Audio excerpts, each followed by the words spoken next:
आपके बंधन टूटने वाले हैं, आपके ऊपर से हर एक शराब बीमारी जाने वाली है। लेकिन कह रहा है कि दूसरा सीक्रेट ये है, कह रहा है कि जब आप पवित्रताई में चलते हैं, खुदा की प्रेजेंस आपके साथ बनी रहती है। जब दाऊद ने इस बात को जाना, अगली बार जब वो कह रहा है कि वहां पर युद्ध करने के लिए जा रहे, संदूक को छुड़ाने के लिए जा रहे थे, तो उस समय बोल रहे थे, कह रहे कि अगली बार, कह रहा पिछली बार जो हमारे साथ हुआ, कह रहा ऐसे लोग मुझे नहीं चाहिए। जब वो संदूक को लेकर जा रहा था, मैं कह रहा हूं कि आगे वो पवित्रताई में चल रहे थे लोग, और आगे लोग गाते हुए चल रहे थे, गीत गाते हुए और वर्शिप करते हुए चल रहे थे। मैं कह रहा हूं कि और उसके बाद वो जब संदूक लेने के लेकर वहां पर निकले, मैं कह रहा हूं कि वो युद्ध जीत कर आए। अगर आज आप कोई भी जंग हार रहे हैं, जब आज कोई भी आपको मुश्किल आ रही है, कोई भी प्रॉब्लम्स आ रही है, मेरा परमेश्वर आज रात आपको जंग जिताने लगेगा यीशु मसीह के नाम में। लेकिन आपने एक फैसला लेना है कि परमेश्वर, मैं वर्शिप करके तब दुकान खोलने जाऊंगा। मैं कह रहा हूं कि जब आप प्रार्थना करते हैं, वर्शिप करते हैं और प्रार्थना करके मैं दुकान खोलने के लिए जाऊंगा, तो आपकी दुकान में माल आने वाला है। मैं कह रहा हूं कि लेकिन जब आप रात को बिस्तर पर जाते हैं, कुछ लोग अपना शटर बंद नहीं करते। जब आप प्रार्थना करते हैं तो सुबह तो शटर खुलता है, जब आप प्रार्थना बंद करते हैं, जब आप रात को प्रार्थना करते हैं, तो आपका शटर बंद होने वाला है। इसका मतलब कि वो दुकान कौन है? वो दुकान आप ही है, आपके अंदर ही आनी है आशीष। परमेश्वर आशीष डाल रहा है, लेकिन चोर कह रहा है आपकी आशीषों को ले जाएगा। अगर आपकी सुनार की दुकान है और आपने सुबह कह रहा है दुकान खोल तो दी है प्रार्थना करके, लेकिन रात को आपने प्रार्थना नहीं की, तो आपने, इसका मतलब दुकान बंद नहीं की है, चोर चोरी करके ले जाएगा। आपको अपना शटर बंद भी करना है रात को। कह रहा सुबह और शाम की प्रार्थना कंपलसरी है। कह रहा जब आप पवित्रताई में ये चीजें देखते हैं, चलते हैं और आज्ञाकारिता को मानते हैं, वचन पढ़ते हैं, कह रहा भेंट देते हैं, कह रहा चर्च आते हैं, तो इसका मतलब क्या है? परमेश्वर देखता है, कह रहा यार ये मेरे बच्चे हैं, और कह रहा कि आज कह रहा कि मैं इनके ऊपर से हर एक अकाल को, हर एक समस्याओं को हटाऊंगा। लेकिन बहुत सारे लोग बोलते हैं कि मैं प्रार्थना भी कर रहा हूं, बाइबल भी पढ़ रहा हूं, परमेश्वर काम भी कर रहा हूं, लेकिन फिर भी मेरे साथ चमत्कार नहीं हो रहा।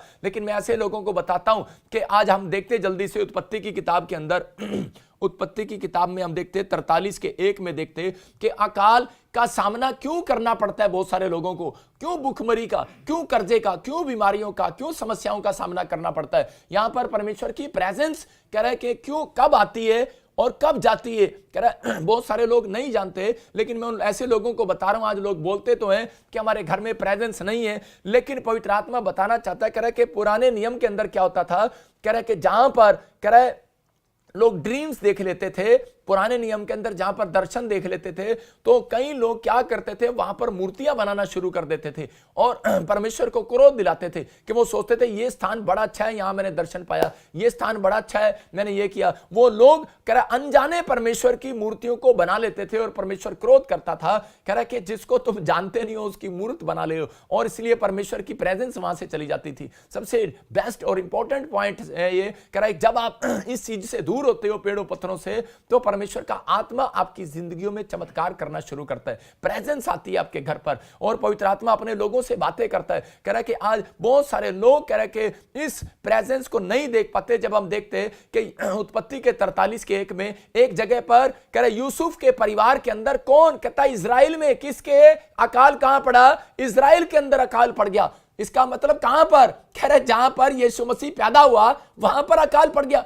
ऐसा कैसे हो सकता है? मैं कह रहा हूं कि आज जहां पर आप पैदा हुए हो, जहां पर प्रेजेंस हो, वहां अकाल कैसे पड़ सकता है? लोग यही बोलते हैं, हम चर्च में जाते हैं फिर भी हमारी जिंदगी में अकाल है, हम ऐसी प्लेस में जाते हैं फिर भी हमारे अंदर अकाल है। मैं कह रहा हूं कि अगर आज कह रहा है कि आप खुदा की प्रेजेंस में बैठे हैं, मैं कह रहा हूं अगर आपको फील हो रहा है कि मैं परमेश्वर की प्रेजेंस में बैठा हूं, आप समझ जाना आज पवित्र आत्मा आपके ऊपर से वो अकाल, वो समस्याओं को तोड़ने वाला है यीशु मसीह नासरी के नाम में। अपने हाथों को उठाओ और बोलो आज का वचन मेरे बच्चों को छू ले। आपको बोलना है, बोलो आज का वचन मेरे बच्चों को छू ले, मेरे परिवार को छू ले और मेरे जीवन में आशीष आना स्टार्ट हो जाए यीशु मसीह के नाम में। मैं कह रहा हूं कि छोटी छोटी बातों के अंदर कह रहा कि जब हम पवित्रताई से गिर जाते हैं तो उसका मतलब क्या है कि हम अकाल को देखते हैं, समस्याओं को देखते हैं, घटी को देखते हैं। लेकिन परमेश्वर कह रहा है जितने लोग आज फैसला ले रहे हैं कि परमेश्वर मैं तेरे पीछे चलूंगा, पवित्रताई में चलूंगा, तेरी आज्ञाकारिता में चलूंगा, तो परमेश्वर ऐसे लोगों के लिए वादा करता है कि मैं अब अपनी प्रेजेंस को फिर से तेरे घर में, फिर से तेरे बिजनेस में डालूंगा। मैं कह रहा हूं कि जितने लोग आज वचन को ध्यान से सुन रहे हैं,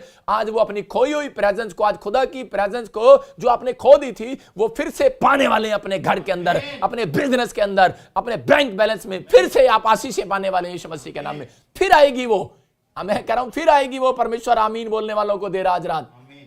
हम पढ़ते हैं उत्पत्ति 43:1 में और जल्दी से देखें जेनेसिस चैप्टर 43 उसका 1 देखेंगे। हाँ, देश में अकाल और भी भयंकर होता गया, जब वो अन्न जो वे मिस्र से लाए थे समाप्त हो गया, तब उनके पिता ने उनसे कहा, फिर जाकर हमारे लिए थोड़ी सी भोजन वस्तु मोल ले आओ। बस देखो लिखा, कह रहा देश में अकाल और भयंकर होता गया। जब वे अन्न मिस्र से लाए थे वो भी खत्म हो गया। इसका मतलब कह रहा कौन है ये, कहां पर रह रहे हैं, इजराइल के अंदर रह रहे हैं और खुदा के प्रेजेंस को समझ रहे हैं वहां पर। लेकिन यहां पर कह रहा खुदा की प्रेजेंस क्यों चली गई यहां से, क्योंकि यूसुफ यहां से चला गया। जो प्रार्थना करने वाला, विनती करने वाला लड़का, कह रहा इसका बेटा, इनका भाई, कह रहा कि यहां से चला गया मिस्र के अंदर और परमेश्वर की प्रेजेंस भी उसके साथ चलेगी। आप समझ रहे हैं, मैं कह रहा हूं कि अगर आपके घर में एक प्रार्थना करने वाला बंदा है, बेशक आप किसी भी देश के अंदर रहते हो, परमेश्वर की प्रेजेंस वहीं आने वाली है यीशु मसीह के नाम में। मैं कह रहा हूं कि यहां पर कह रहा है कि इन्होंने खो दिया, वो बेटा इन्होंने खो दिया,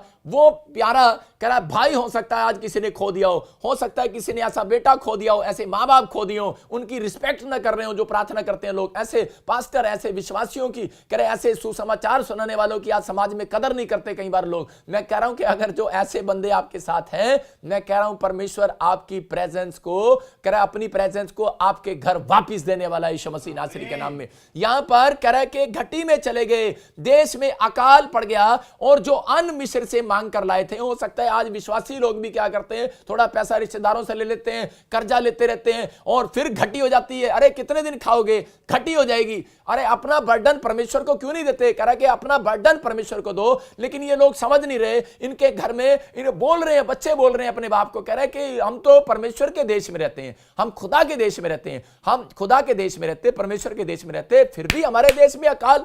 कह रहे क्या रहे, फिर भी हमारे घर में अकाल क्यों, कर की पवित्र आत्मा जानता है कि रहे इनके अंदर बैर, ईर्ष्या, झूठ, जलन, विधर्म, डा, फूट, कहता है ऐसी बातें इनके अंदर भर गई हैं, एलर्जियां भर गई हैं, लालच भर गया या विचार भर गया, कहते हैं ऐसी चीजें इनके अंदर भर गई हैं, इसलिए परमेश्वर की प्रेजेंस चली जाती है। कई बार बहुत सारे लोगों को नहीं पता, आज बहुत जगह चर्च तो खुले हैं, लेकिन बहुत सारे, मैं फॉरेन के अंदर देखता हूं बहुत सारे चर्च खुले हैं, लेकिन भाई साहब प्रेजेंस नहीं है। याद रखना, मैं कह रहा हूं कि परमेश्वर की प्रेजेंस तो वहां होगी, आपके घर में भी अगर 10 आदमी बैठ के प्रार्थना करना स्टार्ट कर देंगे, मैं कह रहा हूं वहां भी मिरेकल होना स्टार्ट हो जाएगा यीशु मसीह के नाम में। पवित्र आत्मा कह रहा है जहां पर सुलेमान को कहा, कह रहा है कि अब मेरी प्रेजेंस तेरे चर्च के अंदर होगी। पवित्र आत्मा अपने लोगों से बात करता है और वो बोल रहा है, कह रहा है कि यहां पर अकाल पड़ गया और लोग आज भी यही सोच रहे हैं, कहते हैं हम इतनी प्रार्थना करते हैं फिर भी हमारे घर में क्यों समस्या है, फिर भी हमारे बिजनेस में क्यों समस्या है, फिर भी क्यों अकाल पड़ा है, फिर भी क्यों घटी है। आज बहुत सारे लोगों को नहीं पता लगता कि हमारी बरकत चली गई है। आज दाल, आटा, पैसा, कह रहा है कि हो सकता है सब कुछ खत्म हो गया हो, बरकत खत्म हो गई हो, लेकिन याद रखना कि मैं कह रहा हूं कि आज की मेरी प्रार्थना से आपकी बरकत वापिस आने वाली है यीशु मसीह नासरी के नाम में। आज क्योंकि आप परमेश्वर के दास के साथ लाइव में जुड़े हुए हो, मैं कह रहा हूं कि आज आप परमेश्वर की प्रेजेंस में जुड़े हुए हो, आप अनॉइंटिंग प्लेस में जुड़े हुए हो, आज परमेश्वर आपकी बरकत को वापस देने वाला है। यहां पर कह रहा ये लोग नहीं जान रहे थे, प्रार्थना करने वाला बंदा इनके साथ होना चाहिए। मैं कह रहा हूं कि यहां पर मैं एक बार ऐसे एक विश्वासी के घर पे गया, आज से 7 साल पुरानी बात है, और जब मैं उसके घर पे गया तो वो मुझे बता रहा था, वो मुझे बोल रहा था, कह रहा है प्रॉफिट जी, कह रहा है मैं बहुत प्रार्थना करता हूं, लेकिन कहते हैं कि मेरे साथ पता नहीं क्या प्रॉब्लम्स है। कह रहा है शैतान ने मेरे घर में इतना जाल डाल रखा है, मेरे घर में बैठने के लिए खाट भी नहीं है। मैंने देखा सच में वो नीचे सोते हैं और 15 साल से बिलीवर है, और मैं देख के हंस पड़ा। मैंने कहा यार तू तो प्रभु का नाम भी बदनाम कर रहा है यार। मैंने कहा परमेश्वर ऐसा नहीं है। और उसी समय लेकिन उसने मुझे स्टोरी बताई और मुझे ही डरा दिया। मैंने कहा परमेश्वर ऐसा भी करता है। मैं उसी समय गया और मैंने प्रार्थना किया। मैंने कहा परमेश्वर इस भाई के घर में इतनी समस्या क्यों है, तो उसको हटा परमेश्वर। और पवित्र आत्मा ने मुझे कहा ये झूठ बोल रहा है, कह रहा है शैतान ने नहीं किया इसके घर में, इसके घर में मैंने ही आज ये घटी को किया है, कि मैंने ही किया आज घटी को। मैं देखकर हैरान हूं बाइबल के अंदर कि परमेश्वर का जब आत्मा शाऊल के ऊपर आया तो लिखा कह रहा कि अब शाऊल तू पहले जैसा नहीं रहेगा, अब तू गरीब नहीं रहेगा, रिच हो जाएगा, अब तू भेड़ बकरी चगाने वाला नहीं, राजा हो जाएगा। मैं कह रहा हूं लेकिन जब शाऊल के ऊपर शाऊल ने पाप कर दिया तो उसी समय वहां पर परमेश्वर ने कहा, कह रहा कि अब इसके ऊपर से परमेश्वर का आत्मा, प्रॉफिट ने भविष्यवाणी किया, अब उठ गया है। मैं कह रहा हूं कि इस बात को दाऊद समझ गया था क्योंकि उसका सीनियर था शाऊल, और अपने सीनियर ऑफिसर को देख रहा था कि मेरे से पहले राजा ये था, कह रहा मेरे से पहले कर्मचारी ये था, ऑफिस में जॉब करता था, लेकिन रिटायरमेंट से पहले ये पाप कर गया। और इसने क्या कर दिया, और कह रहा कि इसने ऐसा पाप कर दिया, अपना बर्डन परमेश्वर को देने की बजाय भूत पिशाचों को दे रहा है, तांत्रिकों को दे रहा है, और उनके पास चला गया पूछा लेने के लिए। परमेश्वर की प्रेजेंस चली गई उसके आसपास से। मैं आपको बता रहा हूं कि जब हम छोटी छोटी बातों के लिए कह रहा लालच के पाप में गिर जाते हैं, हम छोटे छोटे बातों में पाप में गिर जाते हैं, परमेश्वर का आत्मा की प्रेजेंस चली जाती है। मैं कह रहा हूं कि उस समय में पवित्र आत्मा अपने लोगों को बताना चाहता है, कह रहा है कि इसलिए लोग घटी में, बीमारी में, गरीबी में, मैं कह रहा हूं यहां तक कि पास्टर लोग भी, विश्वासी लोग भी समस्या में चले जाते हैं। लेकिन पवित्र आत्मा आज अपने लोगों को बताना चाहता है, कह रहा है कि आज का वचन परमेश्वर आपके लिए इसलिए लेकर आया है। कह रहा है कि अगर आज आप हाथ उठा रहे हैं और फैसला ले रहे हैं कि परमेश्वर ये 2 सीक्रेट जो मैंने जान लिए कि मैं पवित्रताई में चलूंगा और तेरी आज्ञाकारिता में चलूंगा, जैसा लिखा है करूंगा, मैं छोटे बच्चे की तरह तेरे पास आऊंगा। परमेश्वर का आत्मा कह रहा है जो तूने अपने आप को छोटा कर लिया है, सुन, कहता है कि एक सीक्रेट आज लेकर जाना, परमेश्वर तुझे बहुत लोगों के बीच में बड़ा बनाने वाला है। यीशु मसीह नासरी के नाम में ऊंचाइयों पर लेकर जाने वाला है, आपकी ब्लेसिंग को खोलने वाला है। आपको विश्वास करना है। कह रहा है कि यहां पर फिर से पढ़ते हैं हम इसके 2 को लिखा, जब इजराइल में कह रहा है कि परमेश्वर ने प्रेजेंस को उठा लिया तो समय उसका बाप क्या बोल रहा है, कह रहा है कि बहुत सारी वस्तुएं, हाँ 2 को पढ़ते हैं। जब वो अन्न जो वे मिस्र से ले आए थे समाप्त हो गया, तब उनके पिता ने उनसे कहा, फिर जाकर हमारे लिए थोड़ी सी भोजन वस्तु मोल ले आओ। हाँ, यहां पर वो कह रहा है, कहता है कि हमारे लिए जाओ फिर मोल ले आओ। मतलब कि आप प्रार्थना करने वाले लोग, प्रभु को जानने वाले लोग, ऐसा नहीं हो सकता कि वो दोबारा कह रहा है कि वो कहीं से मांग कर लाएं। इसलिए क्योंकि वचन को समझो, परमेश्वर ने कहा, कह रहा मैं तुम्हें पूंछ नहीं ठहराऊंगा, मैं तुम्हें सिर ठहराऊंगा, तुम किसी से नीचे नहीं, कह रहा तुम नीचे नहीं रहोगे, तुम ऊपर रहोगे। कह रहा मैं तुम्हें किसी से उधार लेने वाला नहीं, उधार देने वाला बनाऊंगा। परमेश्वर का वादा है, पवित्र आत्मा अपने वादे का, अपने प्रॉमिस का सच्चा है। अगर आपने इस बात को समझ लिया, उसका बाप बोल रहा है, उसके लोग बोल रहे हैं, कह रहा है कौन लोग बोल रहे हैं, कहता है अरे परमेश्वर के भक्त लोग बोल रहे हैं, कहते हैं कि जाओ, कह रहा है ये मांग कर ले आओ, कह रहा है ये चीजें ले आओ, वो चीजें ले आओ, अरे हमारा काम चल जाए। मैं कह रहा हूं कि अगर आप लोग ये सोच रहे हैं कि अगर आज यहां पर कोई वॉलंटियर सुन रहा है, बोनसर सुन रहा है, मैं फिर से कह रहा हूं कि अगर आज कोई भी कह रहा विश्वासी सुन रहा है, बिलीवर सुन रहा है, आज किसी भी चीज में आप बैठे हो, मैं कह रहा हूं विश्वासी सुन रहे हैं, पास्टर सुन रहे हैं, विश्वासी सुन रहे हैं, इसमें चाहे हमारे ऊपर भी लागू होता है। पवित्र आत्मा बोलता है, कहता है कि आपको समझना है, कहता है कि आज कह रहा है कि अगर आप हमारे ऊपर डिपेंड है, मैं कह रहा हूं कुछ नहीं होने वाला। लेकिन अगर आज आप परमेश्वर के सामने अपना टाइम कह रहा है, अपना शटर सुबह खोलते हैं प्रार्थना में और शाम को बंद भी करते हैं, मैं कह रहा हूं कि अगर आप प्रेजेंस में बने रहते हैं परमेश्वर की, तो पवित्र आत्मा की प्रेजेंस आज आपको बहुत रिच बनाने वाली है। यीशु मसीह नासरी के नाम में आपके काम खुलने वाले हैं और आप ब्लेसिंग को देखने वाले हैं। एक औरत यूएसए से सुन रही थी, मेरे लाइव को देख रही थी, और उस समय जब मैं संडे प्रचार करता था आज से 3 साल पहले, तो उस समय उसके ऊपर 60 लाख रुपए का कर्जा था, और वो लाइव सुनते सुनते वो बहुत सारे चर्चों में जाती थी, बहुत सारी जगह जाती थी, बहुत बाइबल भी पढ़ती थी, प्रार्थना भी करती थी। वो रोमन कैथोलिक थी, लेकिन मैं कह रहा हूं कि चाहे वो रोमन कैथोलिक है, चाहे वो कोई भी कैथोलिक है, लेकिन परमेश्वर का आत्मा अपने लोगों को प्यार करता है। परमेश्वर कभी किसी से पक्षपात नहीं करता। लेकिन उस औरत को कह रहा कि वो गवाही देकर यहां पर गई, और वो बोलती है, कह रही कि उसको अंदर परमेश्वर ने टच किया, और उसने कहा कि मैं देख रही हूं कि इस चर्च में प्रेजेंस है,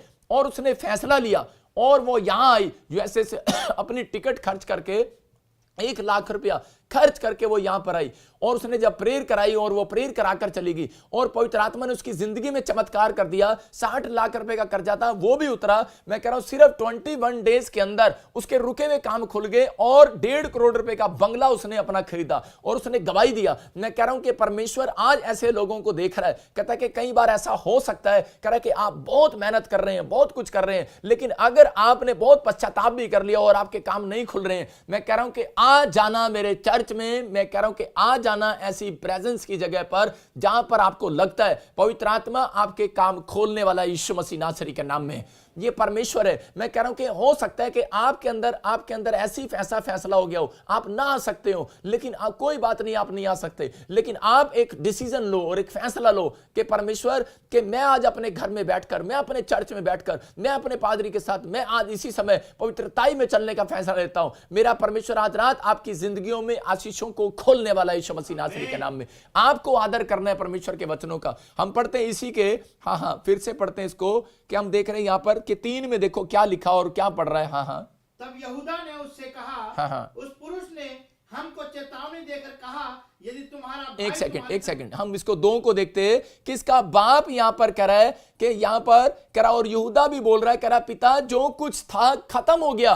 कह रहा यहां पर कह रहा यहूदा कह रहा जो थोड़ा था भोजन था वो वस्तु भी खत्म हो गई है, कह रहा अब घटी हो गई है। मैं कह रहा हूं कि उस समय में जब घटी हो गई तो उसको उन्होंने एक फैसला लिया कि हम कह रहे कि परमेश्वर की जो प्रेजेंस है हमें आजकल मिस्र के अंदर लग रही है। कहां लग रही है? जहां मूर्ति पूजा है उस देश के अंदर लग रही है। मैं कह रहा हूं कि क्यों है वो प्रेजेंस? क्योंकि उस देश के अंदर एक लड़का जिसका नाम यूसुफ है और वो प्रार्थना करने वाला और ईमानदारी से चलने वाला, परमेश्वर की आज्ञाकारिता का पालन करने वाला, कह रहा है कि वहां पर रहता है। आज आप भारत देश में रहते हैं, आज आप किसी देश में क्यों ना रहते हो, चाहे आप मूर्ति पूजा के देश में हो, पेड़ों में, पत्थरों में, बाजारों में, गलियों के देश में, किसी भी देश में हो, आपको लगता है कि शायद मैं ऐसी कॉलोनी में रहता हूं, लेकिन परमेश्वर कह रहा है अगर आज मैं कह रहा हूं कि अगर आप पवित्रताई में चलने का और आज्ञाकारिता में चलने का फैसला लेंगे, परमेश्वर की प्रेजेंस आप अपने बिजनेस में फिर देखने वाले हैं यीशु मसीह के नाम में। लेकिन कई बार कहता है कि अपने बंधन तोड़वाने के लिए जाना पड़ता है एक प्लेस के ऊपर, क्योंकि परमेश्वर ने जकरिया की पुस्तक में कहा,